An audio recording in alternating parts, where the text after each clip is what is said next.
Now for his analysis of the week that was, let's turn to my good mate and one of Peter's regular Friday night commentators, Luke Grant. Luke, welcome to the program. Hello, Chris. Nice to see you, my friend. Good to see you. New Foreign Minister Penny Wong has certainly got off to a flying start in that new portfolio.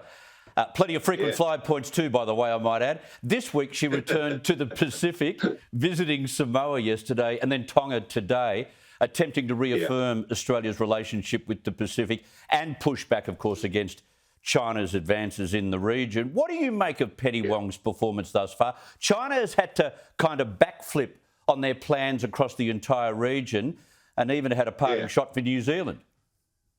Well, you know, obviously I wouldn't agree with Penny Wong's politics at all, but I mean, she's hit the ground running, and whilst there's been the occasional, I think your editorial tonight was absolutely brilliant, spot on. Whilst there was a little bit of, blame ScoMo, blame the former government, she actually got on with things. Now, when you go to Samoa and you offer them a Guardian class, I don't know if that's a left-leaning patrol boat, but let's say it is, you offer them one of these things, then, you're going to get a pretty good reception. They made a big thing of China during the campaign. They should have, and the issues in the Pacific. She's hit the ground running, and that's a good thing. She seems to have had a bit of success. That's a good thing. But there are bigger issues with China, not the least of which is, of course, there's Australian woman Cheng Lei, who's now denied, it would appear, visits from our embassy. And I think that's something that she really needs to get on board with. I mean, like everything, Chris, this is a terrible time to come into government. Last term was a terrible time to be in government, all those challenges that were thrown at you. She's got lots to do. There's lots happening around the world, but she's got off to a pretty good start, even though it's very early in the piece. I think you're right, and she's got to work quickly, which is important, I think. Now, the Chinese always insist, Luke, that time is on their side. Could this be a case of Australia winning the battle in the Pacific but still face losing the diplomatic war? Well, if they take their eye off the ball, it certainly will, Chris.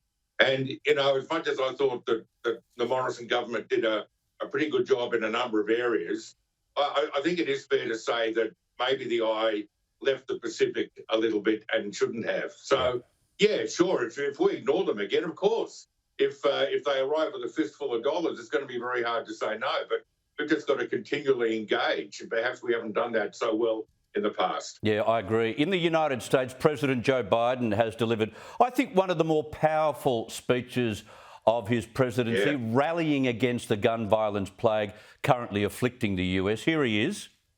Do something. Just do something. For God's sake, do something. After Columbine, after Sandy Hook, after Charleston, after Orlando, after Las Vegas, after Parkland, nothing has been done. See, just in the last week, mate, when you think about it and tally it up, we've had the Uvalde, Texas shooting at the school, a shooting at a hospital in Oklahoma, and today a shooting at a Wisconsin cemetery. Biden's in charge. He's saying do something. Well, why doesn't he do something himself right now? Well, he's got this legislation that's on the Hill, and hopefully something out of that will happen. But I think, sadly, this debate sometimes, Chris, becomes about the difference between a complete ban and protecting freedoms. I think what they're talking about here is some sensible small steps. For example, what use does an 18-year-old American have with a semi-automatic? None. Now, there might be if they're on the loose in Afghanistan wearing a Make America Great Again cap, fair enough. But seriously, an 18-year-old in suburban America with a semi-automatic, they've got to take small steps. There's got to be some signal, I think, from those in power that they take this seriously, because this isn't about anything other than protecting innocent young people. Yeah. And, mate, every time you and I see and we talk about these stories in the corridors at work at 2GB, you just think, how can this happen? We're such an advanced, we like to think, society, intelligent beings, yet we allow a circumstance. Now, there will be people mentally afflicted, and we've got to do more in that space as well. But in the Fair Dinkum Department, they've got to do something here, for goodness sake.